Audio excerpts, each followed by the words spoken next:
Oke.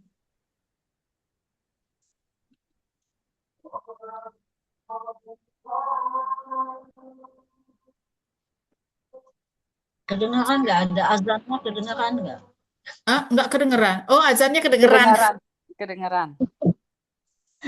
Tapi kita coba aja ya.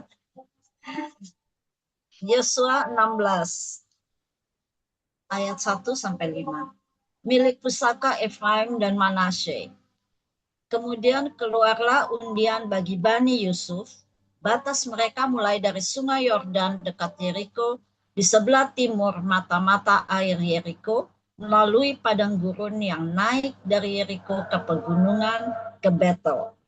Ayat 2, keluar dari Betel menuju ke Luz, terus ke daerah orang Arki, ke Atarot. Ayat 3, turun ke barat ke daerah orang Yaflet, sampai daerah Bet Horon Hilir, dan selanjutnya sampai Gezer dan berakhir di laut. Demikianlah, yakni suku Manasye dan suku Efraim menerima milik pusaka.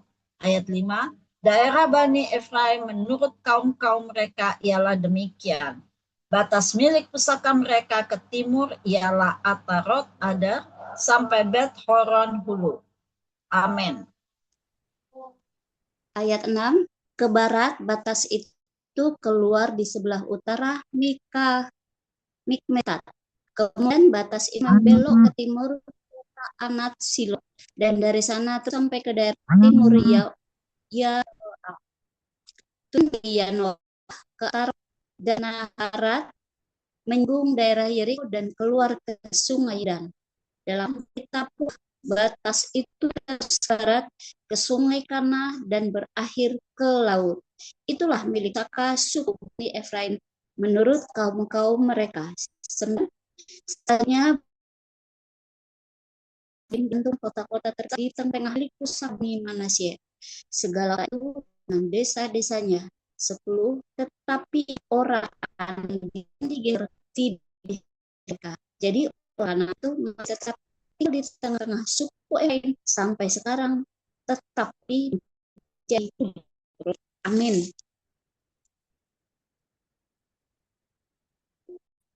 Di unmute Bu Linda, pasal 17 Iya, ayat. makasih Bu Jeli. Saya lanjut dari Yosua 17 ayat 1. Bagian undian yang ditentukan bagi suku Manasye, sebab dialah anak sulung Yusuf, ialah demikian. Kepada Makhir, anak sulung Manasye, Bapak Gilead telah diberikan Gilead dan Basan, karena ia seorang tentara. Ayat 2, jadi bagian itulah yang ditentukan bagi anak-anak Manasye yang lain, menurut kaum-kaum mereka, yakni bagi Bani Abiser, Bani Helek, Bani Asriel, Bani Sekhem, Bani Hefer, dan Bani Semida. Itulah keturunan yang laki-laki dari Manasye bin Yusuf, menurut kaum-kaum mereka. Ayat 3, tetapi Selafehat bin Hefer, bin Gilead, bin Makhir, bin Manasye tidak mempunyai anak laki-laki, tetapi hanya anak perempuan. Inilah nama anak-anaknya itu, Mahla, Noah, Hogla, Milka, dan Tirsa. Ayat 4, mereka datang menghadap Imam Eliasar dan menghadap Yosua bin Nun serta para pemimpin dan berkata, Tuhan telah memerintahkan kepada Musa untuk memberikan milik pusaka kepada kami di tengah-tengah saudara-saudara kami. Sebab itu diberikannya kepada mereka milik pusaka di tengah-tengah saudara-saudara ayah mereka sesuai dengan titah Tuhan. Ayat 5, demikianlah kepada suku Manasye jatuh 10 bidang tanah selain dari tanah Gilead dan Basan yang di seberang Yordan. Amin. Ayat 6. Sebab anak-anak perempuan Manasye telah menerima milik pustaka di tengah-tengah anak-anak lelaki. Sedang tanah Gilead ditentukan bagi anak-anak lelaki Manasye yang lain. Ayat 7. Jadi batas daerah Manasye ialah daerah Asher ke Metat yang di sebelah timur Sikem, kemudian batas itu terus ke selatan ke daerah penduduk En Tapuah. Ayat 8. Tanah Tapua adalah kepunyaan suku Manasye, tetapi kota Tapua dekat batas daerah Manasye adalah kepunyaan Bani Efraim. Ayat 9. Kemudian batas itu turun ke Sungai Kana. Ke sebelah selatan sungai itu, kota-kota di sana adalah kepunyaan suku Efraim. Sekalipun di tengah-tengah kota-kota suku Manasye, selanjutnya batas daerah Manasye itu lewat dari sebelah utara sungai itu dan berakhir ke laut. Ayat 10. Ke selatan daerah itu kepunyaan suku Efraim dan ke utara kepunyaan suku Manase. Batasnya ialah laut. Di sebelah utara batas daerah itu menyinggung daerah Asyar, di sebelah timur menyinggung daerah Isakar. Amin. Ayat 11. Tetapi di daerah Isakar dan Asyar ada juga kepunyaan suku Manasye, yakni Bet-Shean dengan segala anak kotanya, Ibleam dengan segala anak kotanya, penduduk Dor dengan segala anak kotanya, penduduk Endor dengan segala anak kotanya, penduduk Ta'anak dengan segala anak kotanya, dan penduduk Megido dengan segala anak kotanya, yakni ketiga daerah bukit itu, 12. Tetapi Bani Manasye tidak dapat menduduki kota-kota itu, sebab orang Kanaan berhasil untuk tetap diam di negeri itu. 13. Setelah orang Israel menjadi kuat, orang Kanaan itu dibuatnya menjadi orang Rodi, tetapi tidaklah sama sekali mereka itu dihalaunya. 14. Berkatalah Bani Yusuf kepada Yosua demikian, mengapa engkau memberikan kepadaku hanya satu bagian undian dan satu bidang tanah saja menjadi milik pusaka? Padahal aku ini bangsa yang banyak jumlahnya, karena Tuhan sampai sekarang memberkati aku. 15. Jawab Yosua kepada mereka, kalau engkau bangsa yang banyak jumlahnya, pergilah ke hutan dan bukalah tanah bagimu di sana, di negeri orang Feris dan orang Refaim, jika pegunungan Efraim terlalu sesak bagimu. Amin. Ayat 16.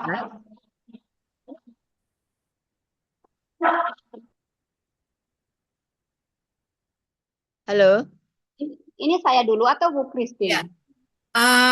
Setelah Ibu Eti, Ibu Ida. Iya, ya. Saya lanjut ayat 16. Kemudian berkatalah Bani Yusuf, pegunungan itu tidak cukup bagi kami. Dan semua orang Kanaan yang diam di dataran itu mempunyai kereta besi. Baik yang diam di Bet-Shean dengan segala anak kotanya maupun yang diam di lembah Israel. 17. Lalu berkatalah Yosua kepada keturunan Yusuf, kepada suku Efraim dan suku Manasye, engkau ini bangsa yang banyak jumlahnya dan mempunyai kekuatan yang besar. Tidak hanya satu bagian undian ditentukan bagimu. 18. Tetapi pegunungan itu akan ditentukan bagimu juga, dan kereta tanah itu hutan. Karena tanah itu hutan, haruslah kamu membukanya. Kamu akan memilikinya sampai kepada ujung-ujungnya, sebab kamu akan menghalau orang Kanaan itu, sekalipun mereka mempunyai kereta besi dan sekalipun mereka kuat. Amin. Amin. Lanjut Bu Haryani. ya. Yosua 18. Pembagian sisa tanah Kanaan di Silo. Ayat 1. Maka berkumpullah segenap umat Israel di Silo. Lalu mereka menempatkan kemah pertemuan di sana, karena negeri itu telah takluk kepada mereka. Pada waktu itu masih tinggal 7 suku di antara orang Israel yang belum mendapatkan bagian milik pusaka. 3.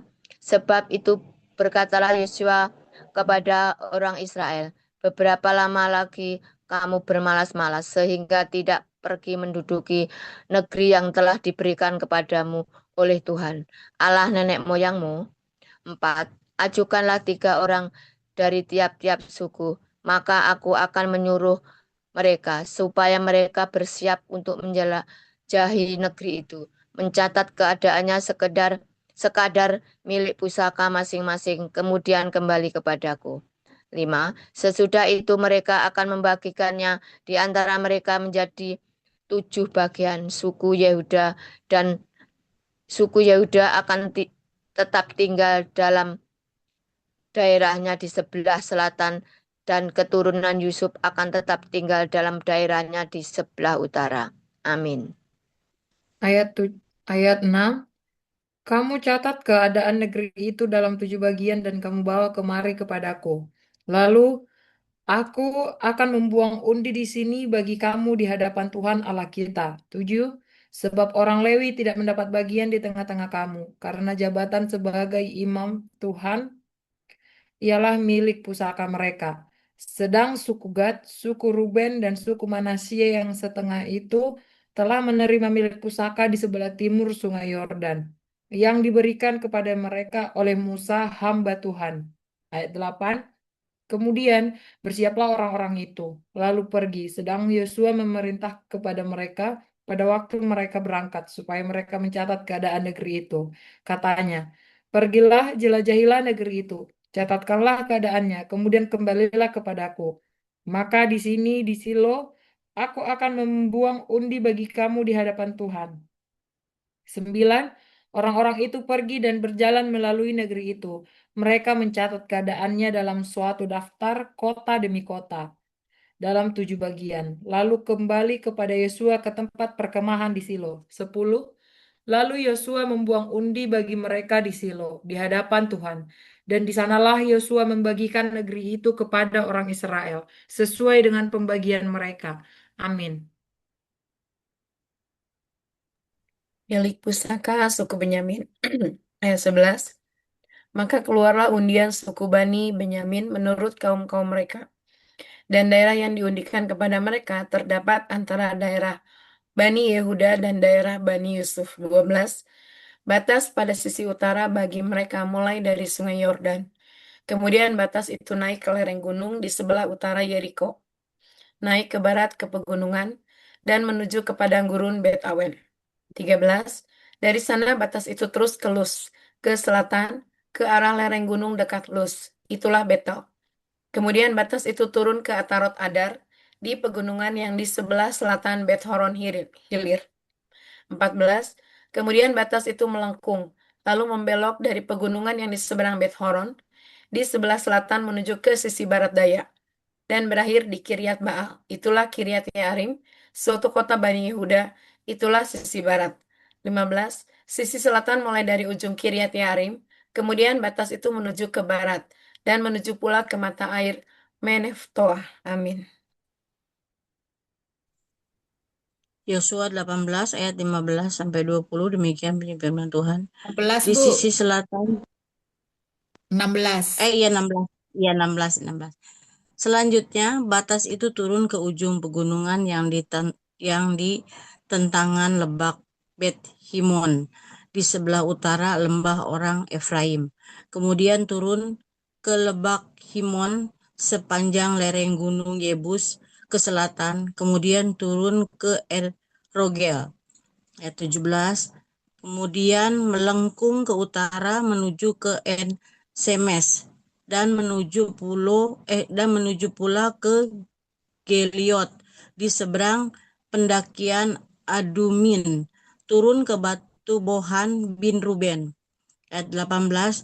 Turun ke lereng gunung di seberang Bet Araba ke utara dan turun ke Araba Yordan. Ayat 19.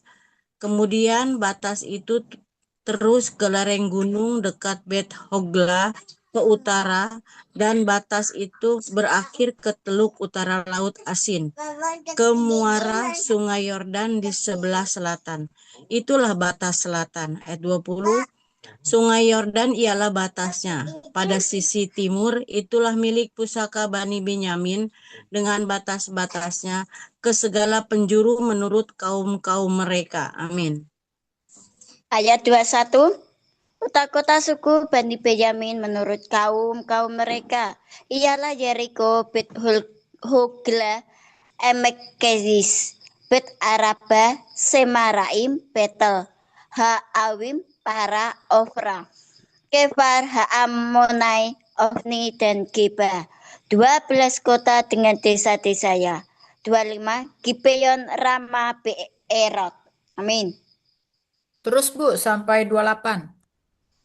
Ayat 26. Mispa, Kefira, Musa, Rekem, Sirpeel, Tarala. 28, Sela, Elef, dan Yebus, ialah Yerusalem, Gibeat, dan Kiryat. 14 kota dengan desa-desanya, itulah milik pusaka Bani Benyamin menurut kaum-kaum mereka. Amin. Roma 11 ayat 1 sampai 5. Sisa Israel ayat 1. Maka aku bertanya, adakah Allah mungkin telah menolak umatnya? Sekali-kali tidak, karena aku sendiri pun orang Israel, dari keturunan Abraham, dari suku Benyamin. 2. Allah tidak menolak umatnya yang dipilihnya. Ataukah kamu tidak tahu apa yang dikatakan kitab suci tentang Elia, waktu ia mengadukan Israel kepada Allah? 3. Tuhan, nabi-nabimu telah mereka bunuh, mesbah-mesbahmu telah mereka runtuhkan. Hanya aku seorang dirilah yang masih hidup, dan mereka ingin mencabut nyawaku. 4. Tetapi bagaimanakah firman Allah kepadanya? Aku masih meninggalkan 7.000 orang bagiku yang tidak pernah sujud menyembah Baal. 5. Demikianlah juga pada waktu itu ada tinggal suatu sisa menurut pilihan kasih karunia. Amin. Ibu Ayat Ati? 6, ya, ayat 6. Tetapi jika hal itu terjadi karena kasih karunia, maka bukan lagi karena perbuatan. Sebab jika tidak demikian, maka kasih karunia itu bukan lagi kasih karunia. Ayat 7. Jadi bagaimana? Israel tidak memperoleh apa yang dikejarnya, tetapi orang-orang yang terpilih telah memperolehnya. Dan orang-orang yang lain telah tegar hatinya. Ayat 8. Seperti ada tertulis, Allah membuat mereka tidur nyenyak, memberikan mata untuk tidak melihat dan telinga untuk tidak mendengar sampai kepada hari sekarang ini. Ayat 9. Dan Daud berkata, biarlah jamuan mereka menjadi jerat dan perangkap, penyesatan dan pembalasan bagi mereka. Ayat 10. Dan biarlah mata mereka menjadi gelap sehingga mereka tidak melihat, dan buatlah punggung mereka terus-menerus membungkuk. Amin. Ayat 11, Israel bersandung, bangsa-bangsa lain selamat. Maka aku bertanya, ada mereka dan harus itu sekali tidak. Tetapi oleh mereka kesan telah sampai kepada bangsa lain supaya membuat mereka cemburu. 12. Sebab pelanggaran mereka berarti kekayaan bagi dan kurangan kekayaan bagi bangsa-bangsa lain. Lebih-lebih lagi sempurnaan mereka. 13. Aku berkata kepadamu, hai bangsa-bangsa Bani Yahudi, justru karena aku adalah ras untuk bangsa-bangsa bukan Yahudi, aku menganggap itu kematian pelayananku, kemuliaan pelayananku. 14 itu kalau aku dapat membuat di dalam hati kaum sebesar kulit daging dan dapat menyelamatkan beberapa orang dari mereka. Sebab jika penolakan mereka berarti pendamaian dia, dapatkah penerimaan mereka mempunyai arti lain daripada hidup dari antara orang? Amin. Amin. Ayat 16. Jikalau roti sulung adalah kudus, maka seluruh adonan juga kudus. Dan jikalau akar adalah kudus, maka cabang-cabang juga kudus. 17. Karena itu, apabila beberapa cabang telah dipatahkan dan kamu sebagai tunas liar telah dicangkokkan di antaranya dan turut mendapat bagian dalam akar pohon zaitun yang penuh getah. 18. Janganlah kamu bermegah terhadap cabang-cabang itu. Jikalau kamu bermegah, ingatlah bahwa bukan kamu yang menopang akar itu, melainkan akar itu yang menopang kamu. 19. Mungkin kamu akan berkata, ada cabang-cabang yang dipatahkan, supaya aku dicangkokkan di antaranya sebagai tunas. 20. Baiklah, mereka dipatahkan karena ketidakpercayaan mereka, dan kamu tegak tercacak karena iman. Janganlah kamu sombong, tetapi takutlah. Amin. Amin. 21. Sebab kalau Allah tidak menyayangkan cabang-cabang asli, ia juga tidak akan menyayangkan kamu. Ayat 22. Sebab itu perhatikanlah kemurahan Allah dan juga kekerasannya, yaitu kekerasan atas orang-orang yang telah jatuh. Tetapi atas kamu kemurahannya, yaitu jika kamu tetap dalam kemurahannya, jika tidak kamu pun akan dipotong juga. Ayat 23, tetapi mereka pun akan dicangkokkan kembali jika mereka tidak tetap dalam ketidakpercayaan mereka, sebab Allah berkuasa untuk mencangkokkan mereka kembali. Ayat 24, sebab jika kamu telah dipotong sebagai cabang dari pohon zaitun liar dan bertentangan dengan keadaanmu itu, kamu telah dicangkokkan pada pohon zaitun sejati. Terlebih lagi mereka ini yang menurut asal mereka akan dicangkokkan pada pohon zaitun mereka sendiri. Penyelamat Israel, ayat 25. Sebab saudara-saudara, supaya kamu jangan menganggap dirimu pandai, aku mau agar kamu mengetahui rahasia ini, sebagian dari Israel telah menjadi tegar sampai jumlahnya yang penuh dari bangsa-bangsa lain telah masuk. Amin. Ayat 26. Dengan jalan demikian seluruh Israel akan diselamatkan, seperti ada tertulis, dari Sion akan datang penebus, ia akan menyingkirkan segala kefasikan dari bangsa Yakub. 27. Dan inilah perjanjianku dengan mereka, apabila aku menghapuskan dosa mereka. 28. Mengenai Injil, mereka adalah seteru Allah oleh karena kamu, tetapi mengenai pilihan, mereka adalah kekasih Allah oleh karena nenek moyang. 29. Sebab Allah tidak menyesali kasih karunia dan panggilannya. 30. Sebab sama seperti kamu dahulu tidak taat kepada Allah, tetapi sekarang beroleh kemurahan oleh ketidaktaatan mereka. Amin. Ayat 31. Demikian juga mereka sekarang tidak taat, supaya oleh kemurahan yang telah kamu peroleh, mereka juga akan beroleh kemurahan. 32.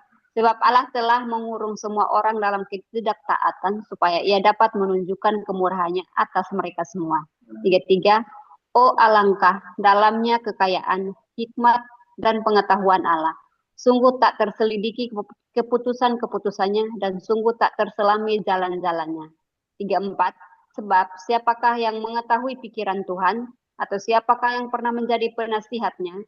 35. Atau siapakah yang pernah memberikan sesuatu kepadanya sehingga ia harus menggantikannya? 36. Sebab segala sesuatu adalah dari Dia dan oleh Dia dan kepada Dia. Bagi Dialah kemuliaan sampai selama-lamanya. Amin.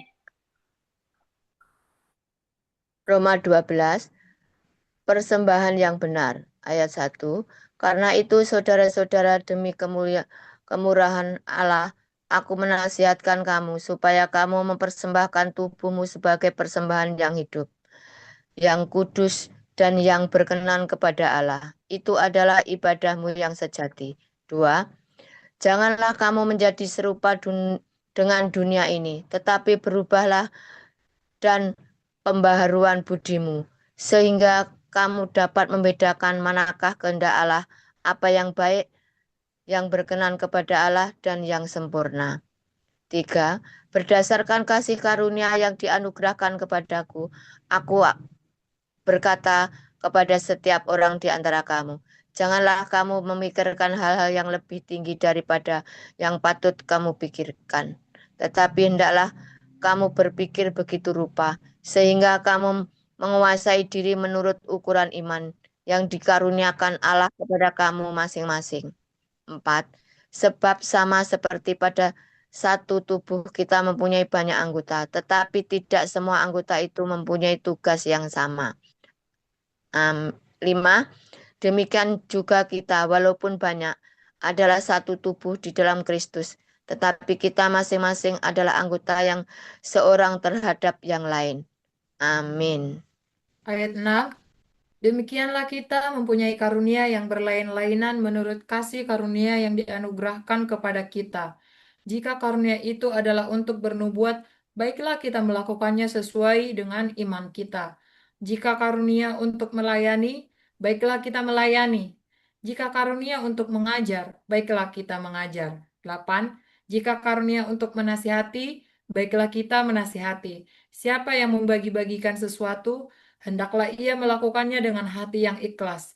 Siapa yang memberi pimpinan, hendaklah ia melakukannya dengan rajin. Siapa yang menunjukkan kemurahan, hendaklah ia melakukannya dengan sukacita. Nasihat untuk hidup dalam kasih. 9. Hendaklah kasih itu jangan pura-pura. Jauhilah yang jahat dan lakukanlah yang baik. 10. Hendaklah kamu saling mengasihi sebagai saudara dan saling mendahului dalam memberi hormat. Amin. 11. Janganlah hendaknya kerajinanmu kendor. Biarlah rohmu menyala-nyala dan layanilah Tuhan. 12. Bersukacitalah dalam pengharapan, sabarlah dalam kesesakan, dan bertekunlah dalam doa.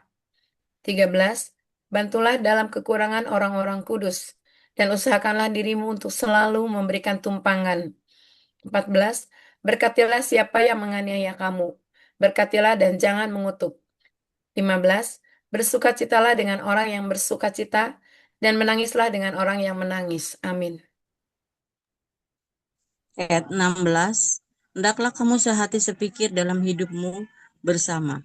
Janganlah kamu memikirkan perkara-perkara yang tinggi, tetapi arahkanlah dirimu kepada perkara-perkara yang sederhana.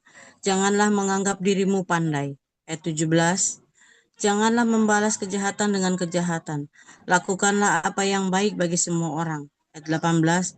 Sependapat-dapatnya, kalau hal itu bergantung padamu, hiduplah dalam perdamaian dengan semua orang. Ayat 19. Saudara-saudaraku yang kekasih, janganlah kamu sendiri menuntut pembalasan, tetapi berikanlah tempat kepada murka Allah. Sebab ada tertulis, pembalasan itu adalah hakku. Akulah yang akan menuntut pembalasan, firman Tuhan. Ayat 20. Tetapi jika seterumu lapar, berilah dia makan. Jika ia haus, berilah ia minum. Dengan berbuat demikian, kamu menumpukan bara api di atas kepalanya. Ayat 21. Janganlah kamu kalah terhadap kejahatan, tetapi kalahkanlah kejahatan dengan kebaikan. Amin. Amin. Baik Ibu-Ibu, kita sudah selesai membaca. Kita akan bersaat teduh sejenak.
Baik Ibu-Ibu, kita sudah selesai membaca Yosua 16-18 ya. Dari bacaan kita bisa tahu bahwa Yosua 16 itu mengenai pembagian wilayah Kanaan ya untuk keturunan Yusuf ya yang dibagi menjadi dua yaitu Efraim dan Manasye. Lalu di Yosua 17 itu masih kelanjutan daripada 16 ya pembagian tanah warisan bagi suku Manasye ya. Jadi itu anak Yusuf.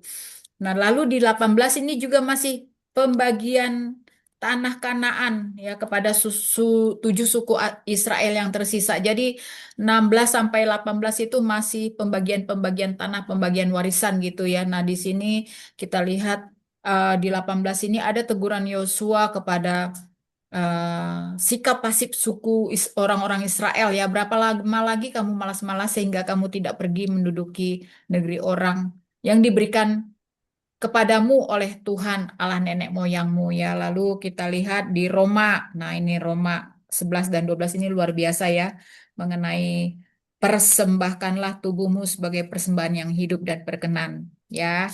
Di 11 kita sudah sama-sama baca. Baik, Ibu-ibu, kita akan sharing rema silahkan yang punya ya yang 11-12 ini luar biasa.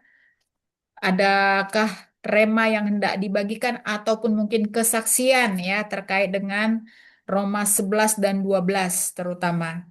Silakan. Oke, Siapa yang shalom Saya Kak Juli. ya.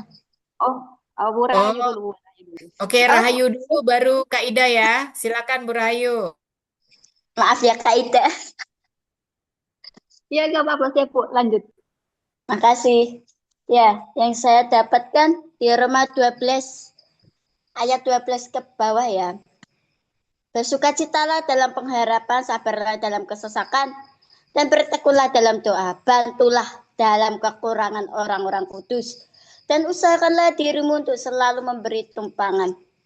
Berkatilah siapa yang menganiaya kamu, berkatilah dan jangan mengutuk. Ya, yang saya dapat itu di Roma 12 itu bersukacitalah dalam pengharapan. Ya, kita selalu berpengharapan apapun yang menjadi pergumulan kita tetap berpengharapan kepada orang, berpengharapan kepada Tuhan. Maaf, jangan berpengharapan kepada manusia. Dan hendaklah kamu memberkati orang yang memusuhimu. Secara daging, secara manusia sulit ya. Seperti tadi, ada orang yang kekurangan air, bukan kekurangan dalam arti sumurnya dicemplungi ini ya bangkai hewan dan sudah dikuras dan itu memerlukan waktu 1 minggu. Orang ini tuh sudah telepon dengan orang yang saya tempati kerja ya. Tapi gini orangnya bilang udah dikasih hati, masa minta hati? Saya berpikir, Tuhan, apakah semua orang kaya jika membantu orang yang lemah? Apakah seperti ini?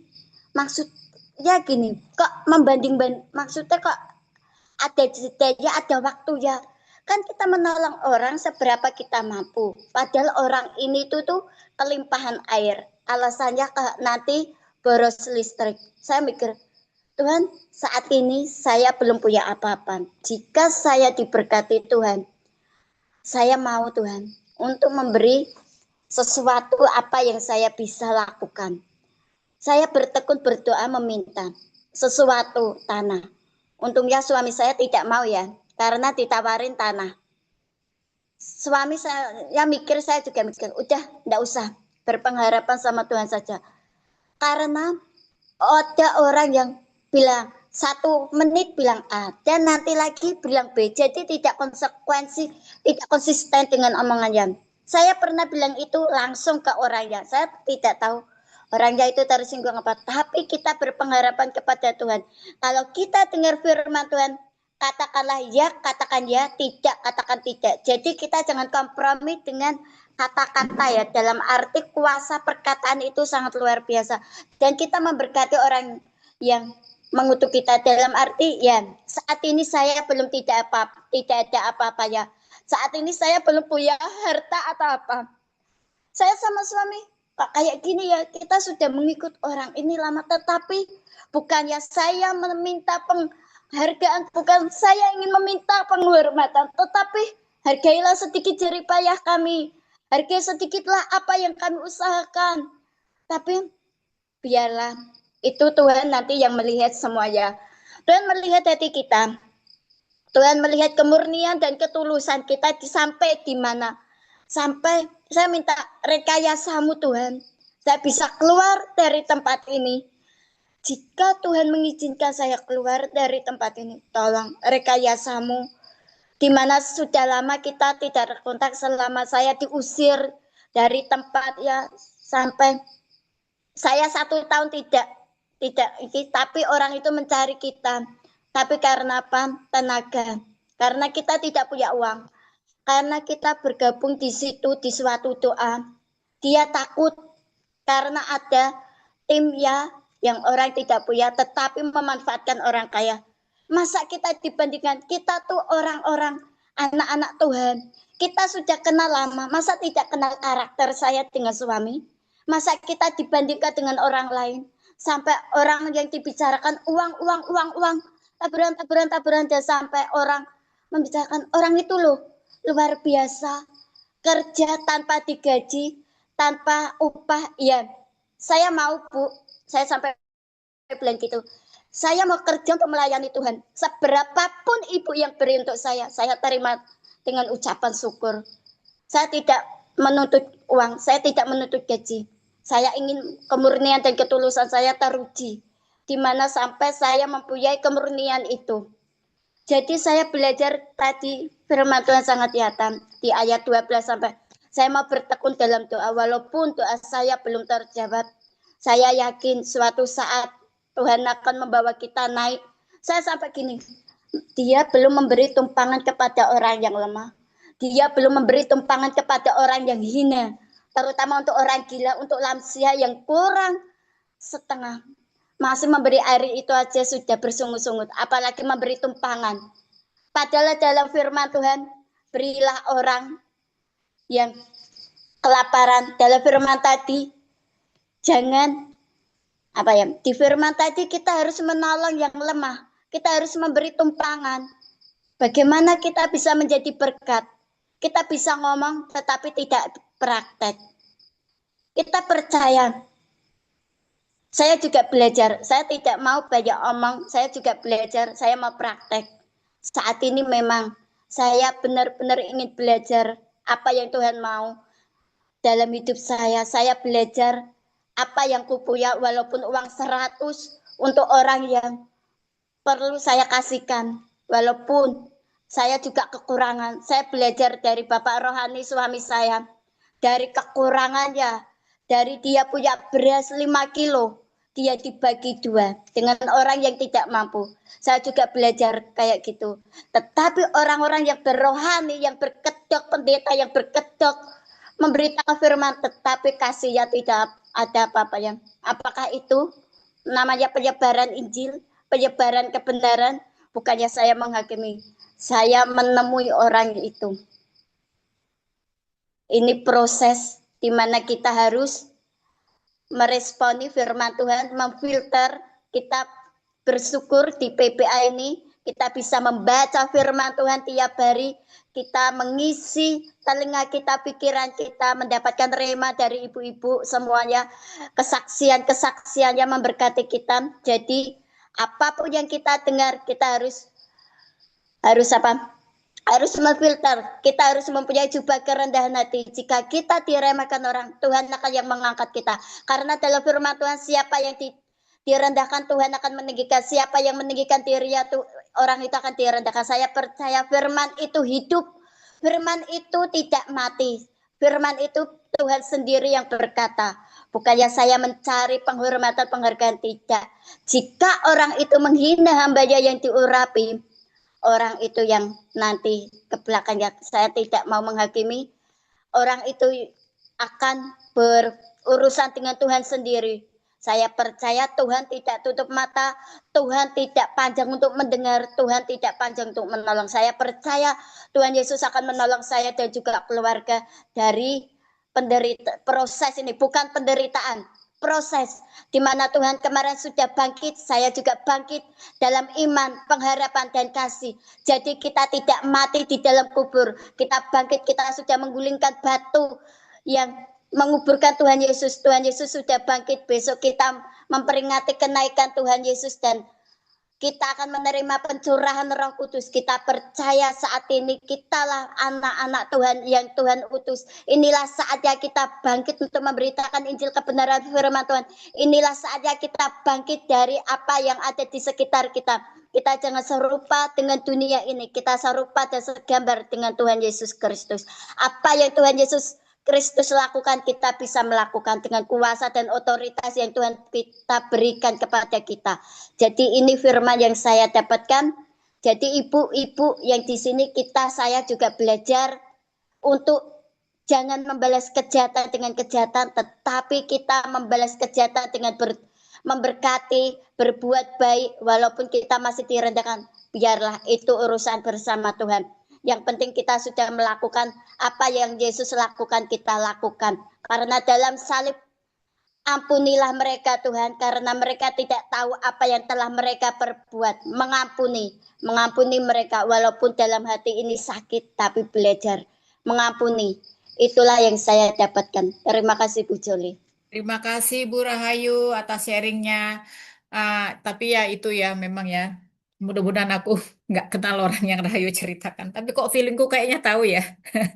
Oke, jadi tetap kuat ya Ibu Rahayu ya. Walau keadaan yang dihadapi Ibu Rahayu itu tidak mudah ya. Seperti tadi remanya luar biasa ya di Roma 12 ayat 12 itu ya. Terus jangan pernah kehilangan harapan dan terus datang kepada Tuhan di dalam doa. Nah, saya mau menyambung ya untuk kita semua ibu-ibu di Roma 12 ayat 15 itu loh, karena terkait dengan Bu Rahayu, tadi kesaksiannya Bu Rahayu ya, bersukacitalah dengan orang yang bersukacita, tadi begitu ya, masuk juga ya kata-kata ini ya.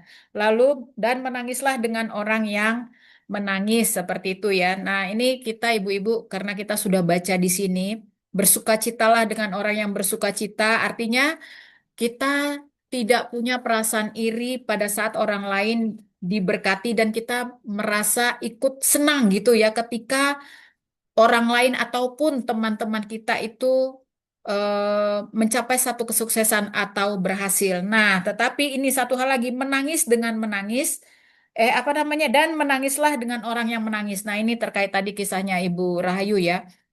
Eh,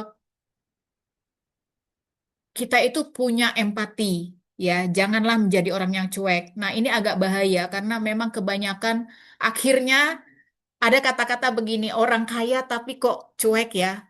Orang kaya berkedok rohani, hamba Tuhan yang kaya raya, hamba Tuhan yang diberkati, kok pintarnya apa menyampaikan firman tapi tidak punya empati sama sekali, tetapi cuek dengan kondisi orang yang di sekitarnya. Nah, kita jangan seperti itu ya. Tetapi menangislah dengan yang menangis. Artinya kita punya empati, kita punya rasa simpati. Ketika orang membutuhkan, itu ya kita langsung tergerak seperti itu ya. Jadi kita bisa hadir dan peduli pada saat orang sedang susah ya. Jadi itu yang dialami Bu Rahayu tadi ya. Apa tadi saya senyum sedikit karena apa?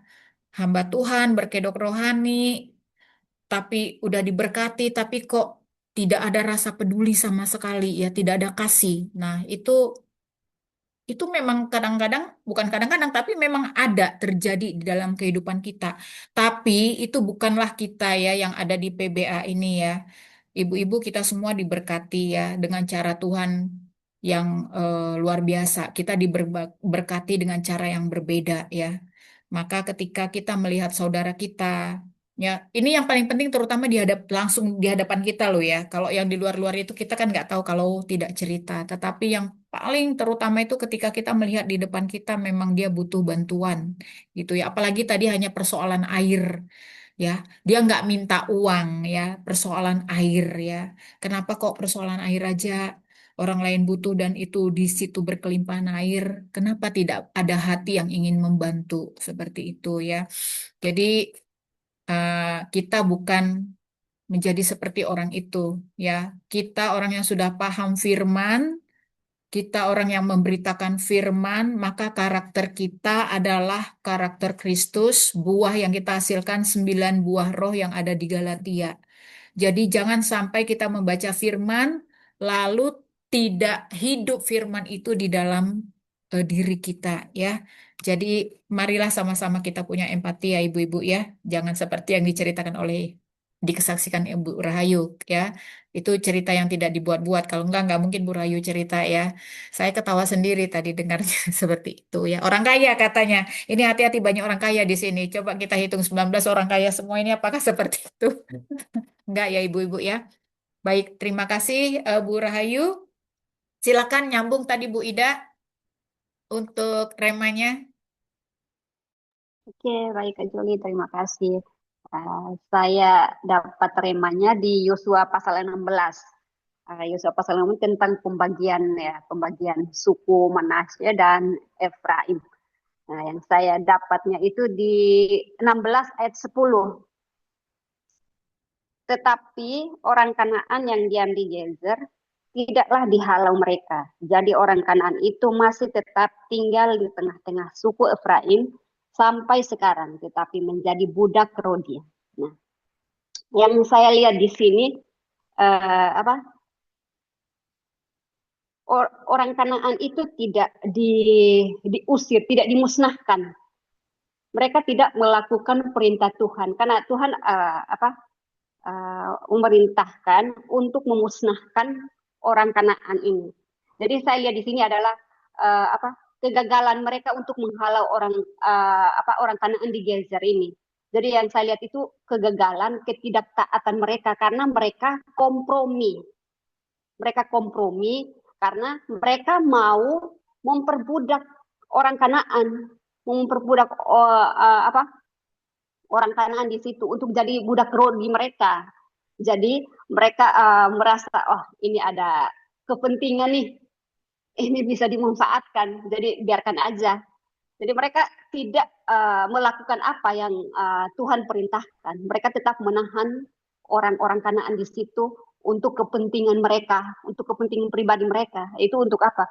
Mereka butuh tenaga orang-orang Kanaan. Jadi yang saya lihat di sini mereka kompromi, bangsa Israel kompromi dengan ketidaktaatan mereka. Padahal kan Tuhan suruh harus musnahkan, halau mereka orang-orang Kanaan itu. Jadi tapi mereka memilih untuk menjadikan orang Kanaan itu budak Rodi daripada memusnahkannya. Dan akhirnya kan kita lihat bahwa itu mendatangkan bahaya rohani bagi mereka. Bahaya rohani bagi mereka. Karena ketika mereka mengizinkan orang Kanaan tetap tinggal di situ, maka yang terjadi adalah mereka dipengaruhi, orang Israel itu dipengaruhi dan akhirnya mereka hidup dalam berhala, mengizinkan berhala, adat istiadat apapun itu terjadi di situ dan mereka semua itu dijerat oleh dosa karena mereka kompromi membiarkan dosa itu hidup dan tumbuh menguasai mereka. Itu yang saya lihat di ayat 16 itu. Jadi yang saya lihat di sini kadang kita melihat sesuatu yang enak itu kita biarkan aja karena itu menguntungkan bagi kita. Jadi kita biarkan aja. Tapi kita tidak tahu bahwa itu tidak sesuai dengan kehendak Tuhan. Apa yang Tuhan perintahkan harus kita lakukan. Karena apa yang menurut kita baik belum tentu menurut Allah itu baik. Jadi yang malam hari ini tadi Bu Rahayu sempat singgung kompromi. Nah, kadang seringkali ini yang hal-hal kecil kita menurut kita itu kecil, nggak apa-apa ya, kompromi dikit boleh dong. Kompromi dikit boleh dong. Tapi ternyata mau kecil, mau besar itu di mata Tuhan itu semua sama, tetap dosa. Dosa ya tetap dosa. Tadi Bu Rahayu bilang ya, tidak. Tapi kadang kita masih terikat oleh kedagingan. Jadi kadang kita masih kompromi lah begitu. Ada hal-hal yang menguntungkan bagi kita biarkan yang menurut Tuhan itu tidak baik, kita membiarkan dan malah kita mengiyakan dan kompromi dengan dosa itu. Dan akhirnya saya lihat di sini terakhir di ayat sebelum ayat 8 dan ayat 9 dari ketaatan mereka itu akhirnya mereka dapat berkat, yaitu suku-suku yang Tuhan berikan kepada mereka. Jadi malam hari ini firman Tuhan yang saya dapat ini, ketika kita taat, maka apapun yang Tuhan sudah janjikan itu akan tergenapi dan kita akan terima dalam setiap kehidupan kita. Kita nggak perlu harus berpuasa atau harus ngotot apapun itu. Tuhan sudah menyediakan itu 2000 tahun yang lalu. Tergantung kita taat dan bergerak, bertindak. Untuk bertindak artinya apa? Kita tetap taat, tidak kompromi. Kalau kita tidak kompromi, maka kita akan dapat bagian kita, yaitu ayat 8 dan ayat 9. Karena Tuhan sudah menyediakannya sebelum-sebelumnya. Kita nggak perlu cari jauh-jauh. Tuhan sudah menyediakan. Yang penting kita bereskan dulu hati kita, hidup kita. Kita harus koreksi diri kita. Apakah kita sudah taat? Kita tidak kompromi dengan dosa. Itu aja sih dari saya, Kak Joli. Terima kasih dan berkati. Baik, terima kasih Bu Ida ya. Nah, ini menjadi pertanyaan untuk diri kita sendiri, Bu Ibu. Apakah masih ada dosa yang kita pertahankan dan dosa mana yang masih kita kompromi? Ya, dosa mana yang masih kita kompromi ya? Tadi itu ternyata kan di Yosua 16 ayat 10 mereka ini gagal karena ketidaktaatan. Tadi saya catat seperti itu ya, Bu Ida bilang ya. Nah, karena mereka kompromi dengan dosa ya. Nah, kita juga menjadi pertanyaan refleksi bagi kita. Bagian mana dari diri kita yang masih kita pertahankan karena enak banget gitu ya. Enak banget sehingga kita berkompromi dan kita tahu sebenarnya itu tidak benar gitu ya. Nah, jangan sampai karena kita kompromi, kita tidak mendapatkan berkat yang seharusnya berkat itu sudah disediakan oleh Tuhan. Tadi kan dikatakan bahwa ketaatan itu membuahkan berkat. Seperti itu ya. Jadi terima kasih Bu Ida ya. Kata-kata kompromi ini kembali kita diingatkan. Apakah ada dosa, ada sesuatu yang di dalam diri kita yang masih kita pikir, alah ini nggak apa-apa. Kita berkompromi gitu ya. Padahal ketika mengikut Tuhan, tidak boleh setengah-setengah ya. Artinya kalau taat ya taat aja gitu. Jadi jangan setengah taat gitu ya. Jadi jangan setengah taat. Setengah taat itu kan kompromi ya. Nah, Tuhan tidak suka itu ya. Nah, kita membereskan apa yang tidak benar, yang kita anggap kompromi dalam diri kita agar kita benar-benar dapat merasakan berkat Tuhan itu ya, seperti halnya di Yosua 16 tadi ya, mendapat berkat sesuai dengan ketaatan mereka. Baik, terima kasih Bu Ida. Silakan ibu-ibu lain. Bu Pita, Bu Linda, Bu Ati, Bu Marina, ibu-ibu lain, Bu Haryani Herlina, Bu Ance, Bu Ellen, Bu Nurbaya. Bu Dede tadi suaranya ini ya kayaknya hilang ya, sakit ya Bu ya? Udah ada mending sih sebenarnya. Oke. Kemarin mah nyaris tidak ada suara. Iya ya, makanya tadi aku bilang waktu baca tadi suaranya antara nggak, Ada dan maksudnya nggak tiada. selancar seperti biasanya gitu. Iya. Oh, puji Tuhan. Untung ya, cepet juga. Harus Iya, istirahat Bu, jangan terlalu capek. iya Bu. Bu Linda mau bicara? Iya, Bu Joli. Terima Ya. kasih. Ini mengenai kompromi tadi Bu Joli nih. Jadi saya juga sekarang ini puji Tuhan, saya mengucap syukur ya. Jangan setengah-setengah kata Ibu Joli ya. Betul itu, jangan setengah-setengah. Kalau kita setengah-setengah, jangan mengharap setengah dapat berkat, tidak sama sekali. Yang utuh baru dapat berkat. Kalau yang setengah-setengah tidak sama sekali. Ya Linda, kata Tuhan. Jadi saya nggak suka kamu setengah-setengah. Jadi gini ceritanya. Jadi saya juga tadi Bu Ida bilang kompromi itu, saya tuh tersentak loh. Saya tuh kalau ini juga sekarang nggak mau yang kompromi-kompromi. Kalau dulu yang namanya Linda always kompromi.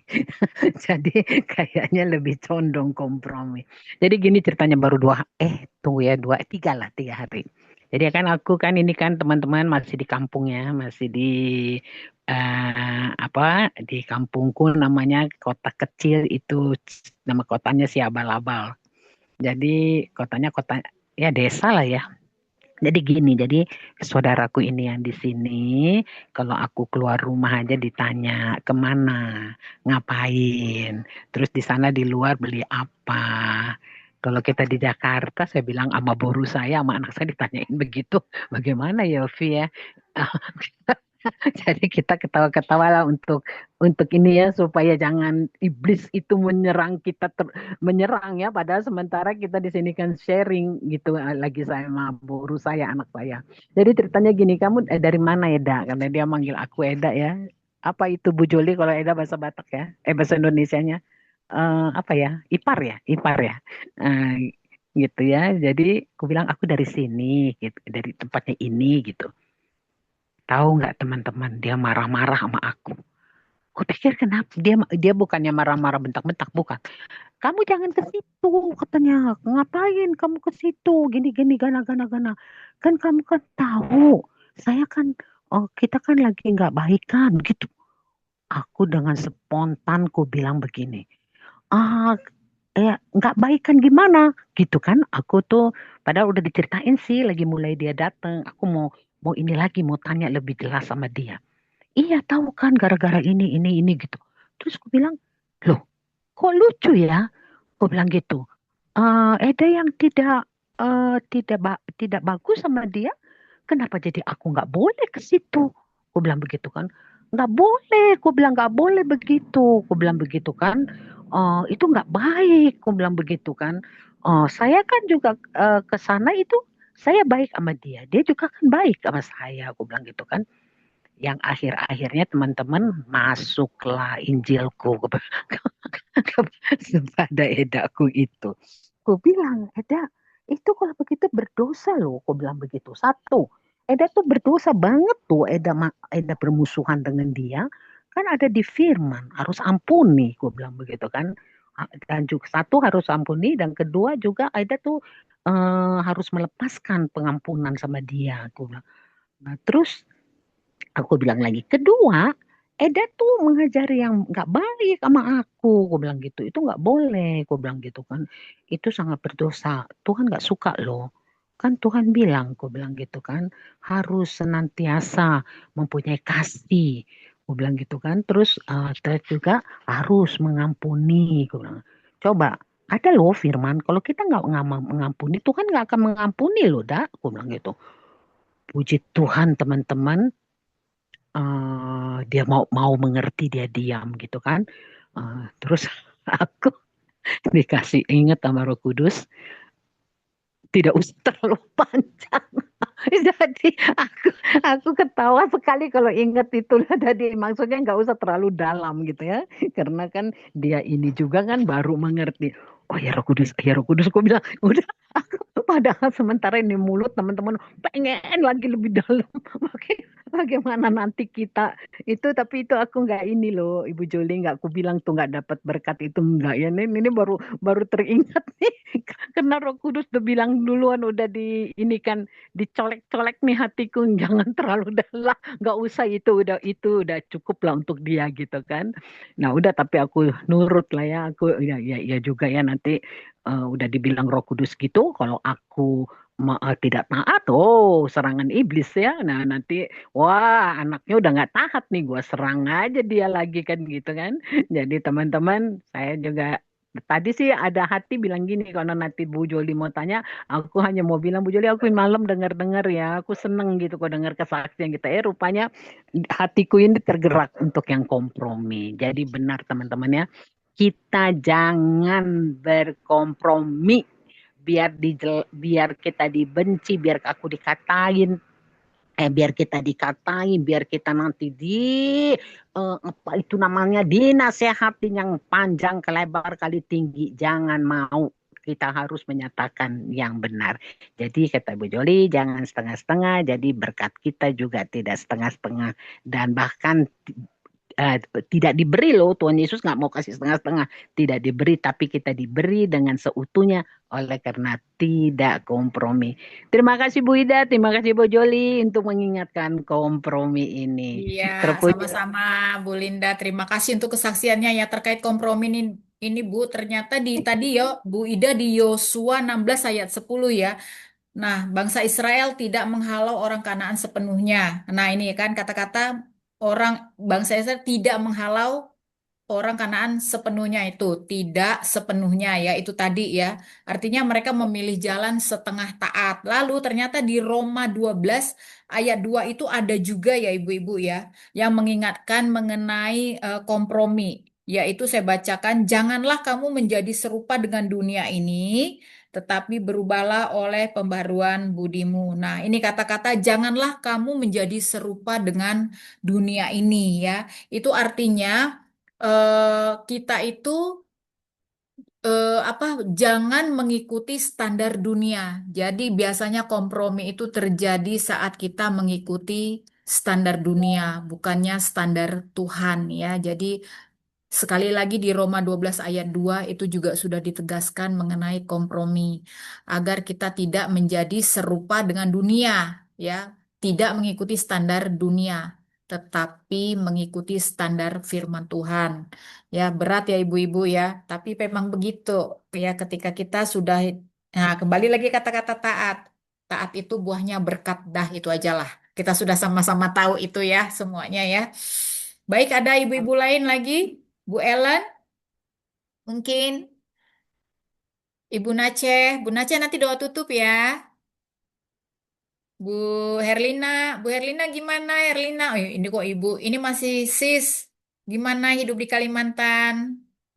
Sudah pindah ya ibu-ibu ya. Herlina, adik kita dari Bali ke Kalimantan. Gimana Kalimantan? Masih aman, Kak. Belum Masih. kemana-mana soalnya masih kayak masih di kantor aja kan. Terus masih Ah, di sini-sini aja. Kalau tempat di sini sih ya kota kan. Udah masuk kota besar juga lengkap lah. udah dapat Hmm. teman baru belum? Orang-orang kantor paling. Kalau gereja, aku masih mendatangi 2 gereja. Belum ada yang cocok. Oh, Aku pas.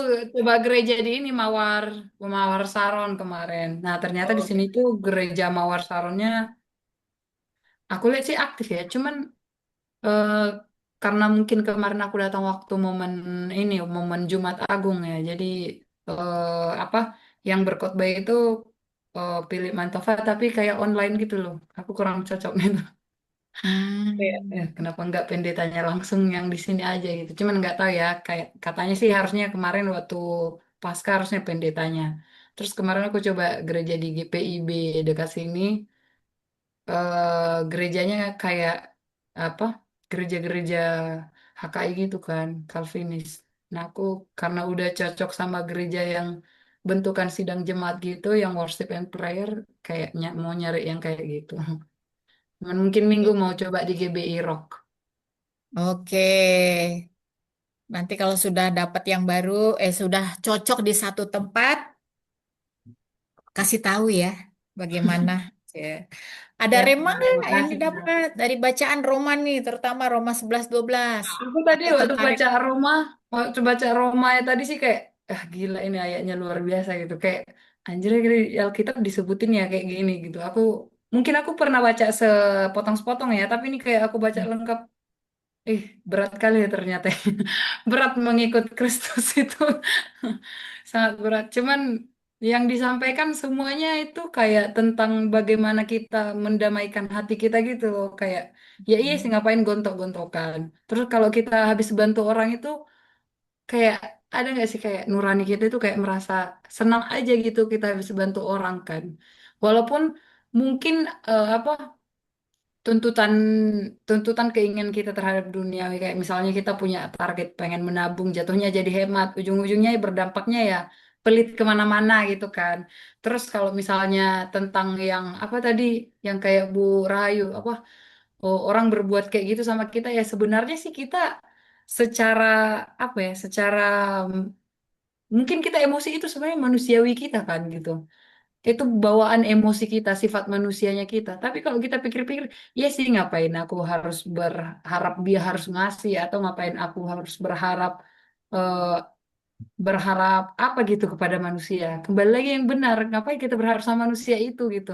Ya juga sih gitu kan. Kayak kalau kita pikir-pikir kan ayat ini tuh kayak iya, semua yang dikasih ayat ini tuh semuanya tentang menenangkan diri kita dengan ayat ini gitu loh. Kayak kalau kita dijahatin sama orang ya ngapain kita berekspektasi apa sama orang gitu.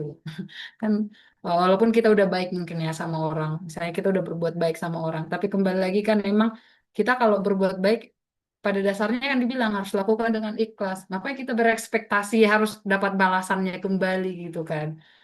Jadi kayak ya udah nothing tulus aja lakukan kalau emang pada saatnya dia terfikir untuk membalas kebaikan kita, puji Tuhan. Kalau emang dia tidak terfikir sedikit pun untuk membalas kebaikan kita, ya udah nggak apa-apa. Berkat Tuhan itu nggak selalu datang dari orang yang langsung kita kasih dampak kebaikan. Berkat Tuhan itu juga datang dari sisi-sisi lain yang kita nggak bisa menduga juga gitu. Buktinya kita tetap berkecukupan ataupun dalam berkekurangan pun kita masih diberikan akal dan pikiran untuk mencari yang untuk mencukupkan kita gitu. Semua Tuhan cukupkan ya. Tapi kembali lagi emang sifat manusiawi kita ini kita berperang sama sifat manusiawi kita sendiri itu.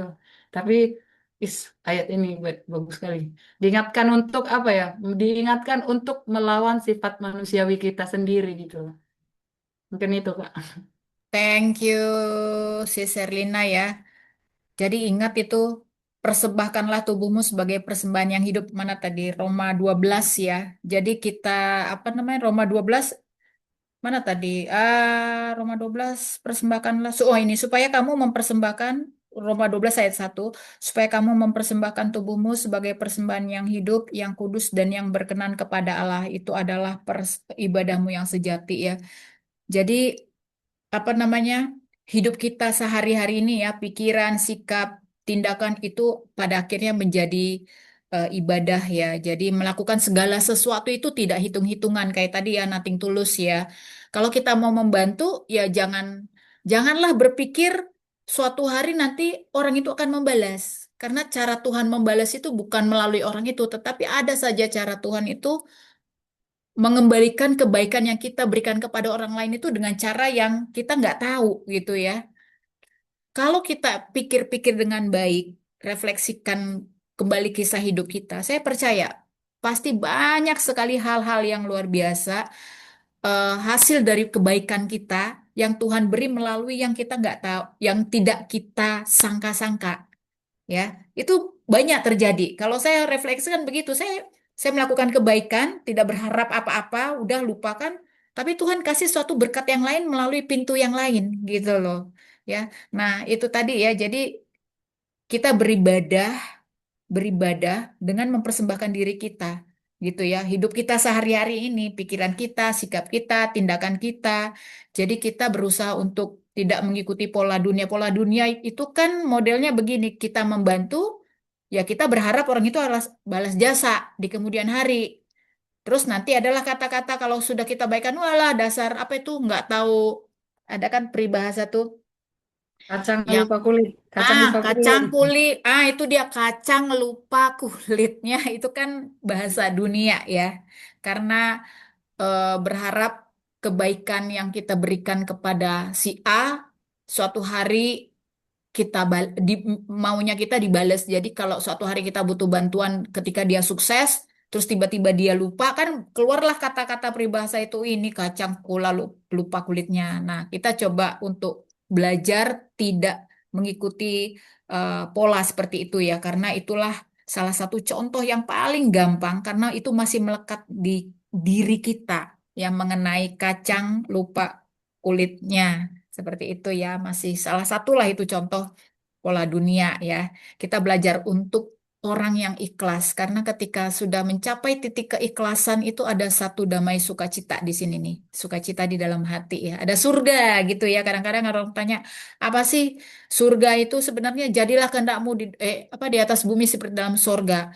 Kerajaan surga itu ya ketika kita sudah merasakan damai sejahtera, ditumpukan hutang, ditumpukan masalah, kita nggak ngerasa apa-apa gitu kan. Kita terus merasa bersukacita, kita bisa melakukan hidup kita dengan normal gitu kan, tanpa terpengaruh dengan crowdednya hidup ini. Ya, seperti itulah ya kira-kira gambaran sorga itu ketika kita sudah bisa mengikuti apa yang diterapkan, apa yang dikatakan firman di dalam hidup kita. Maksud saya, apa yang dikatakan dalam firman itu sudah berhasil kita terapkan pelan-pelan di dalam kehidupan kita.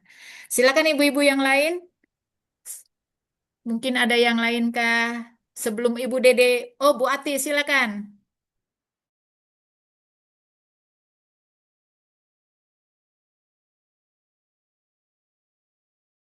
Di unmute, Bu. Nggak Ya, dengar ya.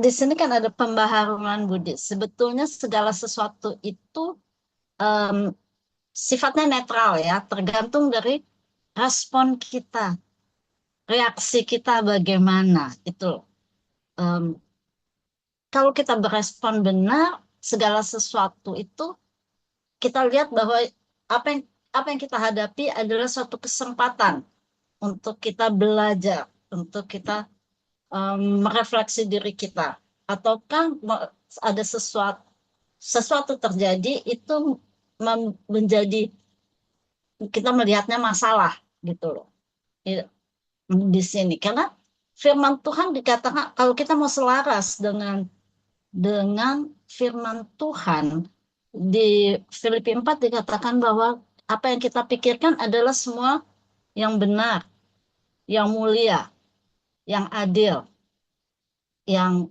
suci, yang manis, yang sedap didengar, yang disebut kebajikan dan patut dipuji. Itu semua yang harus kita pikirkan kan sebetulnya. Jadi di sini bahwa untuk kita bisa melakukan itu tentunya kembali lagi kita intim dengan Roh Kudus. kembali lagi untuk kita mau mengundurkan diri kita, mau withdraw diri kita dan meluaskan Tuhan yang bekerja, atau kita tetap dengan ego kita. Biasanya gitu kan, emosi ego kita yang duluan yang timbul. Jadi seperti di sini kan kalau dijahati kita nggak boleh membalas, dan seringkali kita bereaksi maunya langsung membalas gitu loh. Maksudnya padahal di firman Tuhan sudah mengajarkan untuk kita meluaskan Tuhan atau Roh Kudus yang bekerja, dan itu memang tidak mudah untuk kita selalu apa namanya bukan mengalah dalam hal ini, tapi memberi membiarkan Roh Kudus yang bekerja di dalam diri kita. Kalau saya lihat di sini adalah tuh firman Tuhan untuk pembaruan budi kita, sehingga apa yang kita lakukan itu juga selaras dengan firman-Nya. Seperti tadi apa yang kita pikirkan itu semua yang baik, yang yang patut dipuji. Jadi bahwa bukan kita lagi gitu. Kalau kita bilang bahwa kita berkemenangan adalah bisa mengalahkan diri sendiri, dan itu tidak mudah. Saya masih ingat dengan kata-kata Napoleon, dia bilang dia bisa mengalahkan segitu banyak kota-kota atau daerah-daerah, tapi dia bilang dia tidak bisa mengalahkan dirinya sendiri. Jadi saya merefleksikan di sini bahwa pembaharuan budi memang kita tidak boleh serupa dengan dunia, dan hanya Roh Kudus yang bisa mengubahkan kita, meluaskan Roh Kudus untuk bekerja. Itu aja. Yes, amin. Betul ya Bu Ati ya. Jadi pembaharuan budi itu kan perubahan cara berpikir dari pola dunia menjadi pola Tuhan ya. Nah, pembaharuan budi itu sendiri memang tidak instan ya, tidak instan. Tapi perlu proses dia, ya kan? Apalagi kita ini kan istilahnya kayak, contohnya saya baru mengenal firman Tuhan yang sungguh-sungguh dengan firman ini kan berapa tahun. Enggak, kemudian langsung setelah saya bertobat langsung cus. Enggak, tapi ada proses ya. Nah, bagaimana saya bisa masuk di dalam proses tersebut. Jadi pembaruan apa tadi? Budi itu kan prosesnya ya. Pertama nih ya dari pengalaman saya bisa berubah pada akhirnya cara berpikir saya yaitu tadi satu melalui firman Tuhan ya. Semakin kita sering membaca dan merenungkan firman Tuhan, itu tanpa kita sadari itu kan dia apa ya? Terinternalisasi itu apa namanya? Dia sudah menyatu dengan diri kita. Ya, kita membaca orang sharing rema itu sedikit demi sedikit itu mengubah cara hidup kita ya. Apalagi kalau pagi saya kebetulan ikut ada satu Victory Morning Prayer namanya itu luar biasa ya, khotbahnya luar biasa, dia punya BR ya, room seperti ini juga untuk sharing itu luar biasa sangat membangun. Itu juga mengubah ya, mengubah cara kita melihat hidup.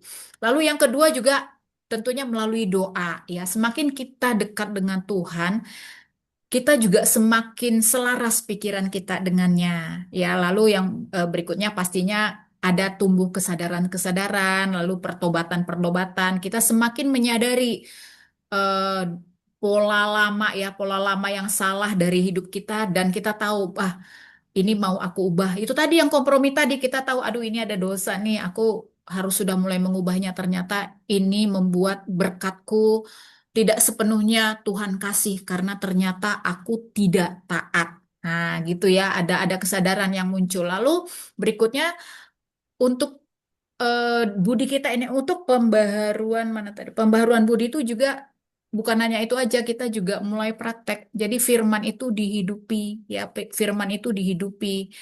Walaupun kita apa namanya dalam situasi sulit, ya kita tidak boleh kompromi. Nah itu tadi ya, dalam situasi sulit atau kepepet biasanya ini kesempatan si jahat itu untuk membuat kita jatuh ke dalam dosa dan muncullah kata-kata kompromi. Alas, nggak apa-apa lah kali ini aja deh. Toh nanti sebentar. Nah itu kan kompromi-kompromi ya. Ini kita mulai bisa kita mulai mempraktekkan ya firman itu apa yang kita baca dalam kehidupan kita sehari-hari. Mungkin awal-awalnya sulit, tapi lama-lama akan menjadi satu kebiasaan ya. Jadi memang dia perlu proses dan proses untuk pembaharuan akal budi itu tidaklah gampang gitu ya. Kita sama-sama terus apa namanya berperang melawan diri sendiri, tepatnya itu ya. Nah, seperti tadi kata Bu Ati, si Napoleon itu dia berperang melawan dirinya sendiri. Itulah peperangan kita yang paling paling benar-benar harus berjuang ya. Terima kasih Bu Ati. Silakan ibu-ibu lain. Adakah? Kalau tidak ada, Ibu Dede mungkin sebagai penutup mau menambahkan. Silakan. Dan nanti terakhir Bu Nace, doa tutup ya Bu Nace. Silakan Bu Dede. Baik. Oke. Cukup jelaskah suara saya? Saya dapat yang dari Yosua 17 ya. Tadi Bu Joli sih sebenarnya udah share banyak sih. Dan ibu-ibu yang lain juga sudah share banyak. Cuma saya hanya menekankan bahwa ketika Tuhan meminta Yosua untuk membagikan, itu kan berarti kan lewat undian. Dengan kata lain ada bagian Tuhan, ada juga bagian kita. Terus yang paling kentara banget itu ketika anak-anaknya Zelofehad dia nggak dapat kan, karena kan secara kalau misalnya kita lihat Israel tuh patrilineal ya, dia akhirnya datang menghadap. Jadi hierarkinya dia lakukan gitu. Dia datang menghadap Imam Eleazar, datang menghadap Yosua, datang menghadap pemimpin. Jadi dia lakukan itu tuh sepertinya memang harus begitu gitu. Jadi bagian dia tuh kok saya nggak dapat nih, nggak langsung bersungut-sungut, tapi dia lakukan itu bagian dia lakukan sampai akhirnya anak-anak Zelofehad ini mendapatkan bagiannya gitu kan, hak milik pusakanya. Terus kalau kita lihat Bani Yusuf ya, Bani Yusuf itu sempat mengeluh. Nah kalau ini jujur ya, kita semua pasti di sini ibu-ibu pasti pernah ngeluh, ya kan? Nah Bani Yusuf pun pernah mengeluh ketika dia melihat kok bagian saya nggak sebanyak orang-orang yang harusnya. Padahal kan Bani Yusuf ini lebih besar, lebih banyak dibandingkan dengan yang lainnya. Sampai akhirnya Yosua bilang, coba kamu lihat pegunungan. Nah, di pegunungan itu coba kamu melihat hutan. Bukalah hutan itu. bukan berarti bagian kamu tuh kecil gitu, tapi artinya ada usaha yang harus dilakukan oleh Bani Yusuf untuk bisa membuka kembali lahan sehingga bagian dia tuh sama gitu. Karena pada prinsipnya Allah itu memberikan sesuai dengan kapasitas. Nah, saya ingat banget nih, kita semua masing-masing punya kapasitas. Tapi Allah akan memberikan kepada kita sesuai dengan kapasitas kita. Kalau kita, misalnya Pak Lili itu sering kali ngomong, kalau kita bawa 1 gelas, ya kapasitasnya yang diberi 1 gelas. Tapi kalau kita bawa 1 ember, kapasitasnya yang diberi 1 ember. Kalau kita datang dengan baskom yang gede banget, ya kapasitas yang akan diberikan 1 baskom yang besar. Nah, Tuhan tuh selalu bermain seperti itu. Jadi, di sini kata kuncinya adalah jangan ngeluh. Jangan melihat tanaman di pinggir kiri kanan lebih hijau. Jangan juga kita tidak bisa menghadapi tantangan, karena pada saat ada tantangan di situ sebenarnya ada kesempatan. Makanya saya sendiri secara pribadi, saya tuh suka tantangan. Kalau ada tantangan kayak kemarin bikin kostumnya agak ribet gini-gini, oke saya coba. Bikinnya harus begini, saya coba. Jadi ada selalu upgrade dalam setiap pembuatan kostum gitu kan. Jadi itu yang saya sukai karena di setiap tantangan pasti ada kesempatan. Orang kan mau belajar untuk bikin jahit dan sebagainya butuh butuh modal kan. Nah, saya dikasih kesempatan bikin kostum, kain segitu banyak mau diapain? Ya udah saya pakai gitu kan, saya bikinin. Jadi intinya jangan mengeluh, itu kata kunci kita malam ini. Hadapi tantangan karena di setiap tantangan pasti ada kesempatan. Dan di Yosua 18 itu kan ada kata-kata silo. Saya sempat nyari tadi. Karena silo ini bertepatan dengan berkat Tuhan di mana Tuhan memberkati bangsa Israel. Di situ juga tempat orang-orang berkumpul. Karena Yosua bilang kalau misalnya nanti udah ke sana, balik lagi ya ke Silo dan seterusnya. Tapi di situ juga bisa jadi kalau tadi disebutkan tanpa ketaatan, tempat sehebat apapun itu bisa menjadi tempat biasa. Jadi intinya di Yosua 18 juga disebutkan di ayat 3. Yosua sempat menegur untuk bangsa Israel tidak bermalas-malasan. Nah, apakah teguran yang sama juga ke kita? Jujur, kemarin tuh kan saya sakit nih. Jumat, Sabtu, Minggu tuh saya benar-benar badan tuh nggak support lah. Dan bagian saya tuh karena kan nggak support badan, berarti saya males-malesan kan. Sampai akhirnya saya bilang diri, aduh itu tuh waktu libur saya harusnya tuh bikin ini. Cuma karena ngedrop, mau nggak mau kan badan harus rest kan. Supaya ya recovery lagi badannya. Jadi, tapi di sini disebutin, ada bagian yang harus kita memang lakukan. Ada tanggung jawab yang harus memang kita lakukan. Saya besok nih mulai sekolah lagi, mulai ngajar lagi. Malam ini mau nggak mau saya harus mulai menyiapkan segala sesuatu. Karena kan nggak mungkin saya menyiapkannya di saat anak belajar saya nyiapin gitu kan nggak mungkin. Jadi intinya ya tetap penundaan itu adalah masalah. Ketika menunda segala sesuatu, maka muncul masalah. Jadi, kenapa muncul masalah? Karena kita tidak bertanggung jawab. Kenapa kita tidak bertanggung jawab? Karena kita malas. Kenapa kita malas? Karena kita merasa selama ini kita tuh sudah diberikan kasih karunia Tuhan.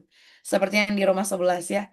Allah tuh nggak pernah nyesel ngasih kasih karunia ke kita. Bahkan Allah tuh tidak pernah menyesal memberikan segala sesuatu. Kita udah lewati masa Paskah kemarin ya. Allah memberikan anaknya sendiri dengan 40 cambukan di punggung. Itu melambangkan betapa dosa manusia itu banyak banget. Tapi dengan kata lain, dia itu tetap mengasihi kita, bahkan kasihnya itu dalam banget.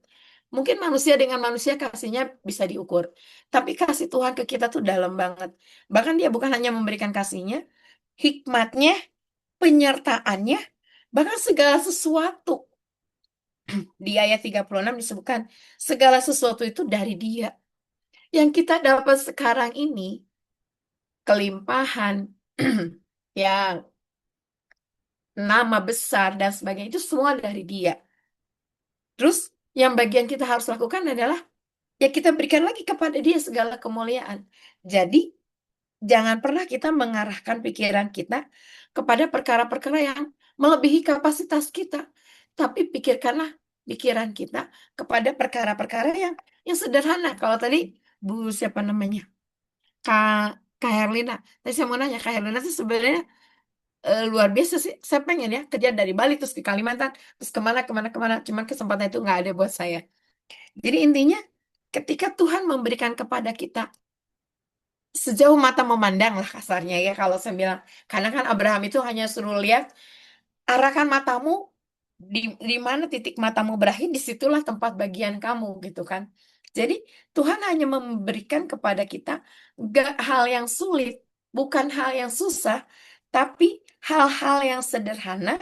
Karena sebenarnya kita sudah diberikan kasih karunia. Dengan kasih karunia yang ada pada kita, yang melekat pada kita mampu mencapai hal-hal yang sederhana. Selebihnya biar bagian Tuhan yang lakukan. Jadi saya bersyukur banget ini, hari hari demi hari ketika kita baca ayat demi ayat, ya kita dibukakan, disingkapkan. Kalau tadi ada banyak dari ibu-ibu dan kakak-kakak di sini, karena kan sebenarnya banyak yang di bawah saya juga usianya, banyak yang di atas saya juga usianya. Luar biasa saksi hidup yang memang kita bisa pakai untuk bisa memberitakan Injil. Karena Injil itu sendiri adalah kabar sukacita. Kabar sukacita itu bisa diberitakan ketika kita mengalaminya. Itu saja dari saya ya. Thank you Bu Joli. Sorry saya Terima kasih. ngomongnya agak sedikit Ya, nggak serak-serak apa-apa. becek. Sangat clear ya. Terima kasih Bu Dede ya. Ingat ibu-ibu, jangan mengeluh, hadapi tantangan, jangan menunda, dan yang paling penting kita menjadi saksi bagi banyak orang ya. Terima kasih Bu Dede. Silahkan Bu Nace tutup di dalam doa. Ayo kita, ya terima kasih pada kesempatan yang indah ini. Saya diberi kepercayaan untuk pimpin doa penutup di perempuan bacaan kitab. Yuk kita bersatu hati, kita datang di hadapan Tuhan, mengucap syukur buat kasih setia Tuhan. Bapak, sungguh kami mengucap syukur Tuhan pada malam hari ini ya Tuhan. Di kesempatan yang indah ini Tuhan, Engkau telah mengumpulkan kami, Engkau telah memimpin perempuan membaca Alkitab ini Tuhan, dari permulaan, pertengahan hingga pada akhirnya Bapak. Terima kasih Bapak, terima kasih Allah Roh Kudus. Urapi kami semua ya Tuhan yang ada di Zoom perempuan baca Alkitab ini. Kami percaya urapan-Mu melimpah atas kami Tuhan. Apa yang telah kami baca, apa yang telah kami bagikan lewat sharing-sharing ibu-ibu yang ada di perempuan baca Alkitab ini ya Tuhan, biarlah tertanam di dalam hati kami ya Tuhan. Dan kami bisa menjadi pelaku firman-Mu. Bukan hanya menjadi pendengar saja ya Tuhan, atau pembaca saja, tapi kami menjadi pelaku firman-Mu Tuhan. Berikan terus haus dan lapar akan kebenaran firman-Mu Tuhan dalam kehidupan kami. Karena kami percaya ya Tuhan, firman-Mu adalah pelita bagi kaki kami, terang bagi jalan kami. Firman-Mu yang memberikan hikmat kepada kami, hikmat pengertian, hikmat akal budi, hikmat kebijaksanaan, hikmat pewahyuan ya Tuhan. Firman-Mu hidup, firman-Mu ya dan amin Bapa. Terima kasih Bapa, terima kasih Allah Roh Kudus. Kami mengucap syukur pada malam hari ini. Kami sudah membaca di Yosua 16, 17, 18 dan Roma 11, 12, 13. Semua karena kebaikan-Mu Bapa. Terima kasih Yesus, Engkau urapi Kak Jolia Tuhan sebagai pemimpin di perempuan baca Alkitab ini Tuhan. Kau tambah-tambahkan hikmat. Apapun yang dilakukan, apapun yang dikerjakan, dibuatnya berhasil Bapa. Kau berkati setiap pelayanannya dimanapun Kak Joli dan suaminya untuk melayani akan kebenaran Engkau Bapa. Akan pekerjaan-pekerjaan Engkau yang Tuhan percayakan kepada Kak Joli ya Tuhan. Kami percaya Tuhan ini bukan kemampuan Kak Joli, tapi semua hanya untuk kemuliaan nama-Mu Bapa. Kau tambah-tambahkan hikmat kepada Kak Joli ya Tuhan. Terima kasih Bapa, terima kasih Allah Roh Kudus.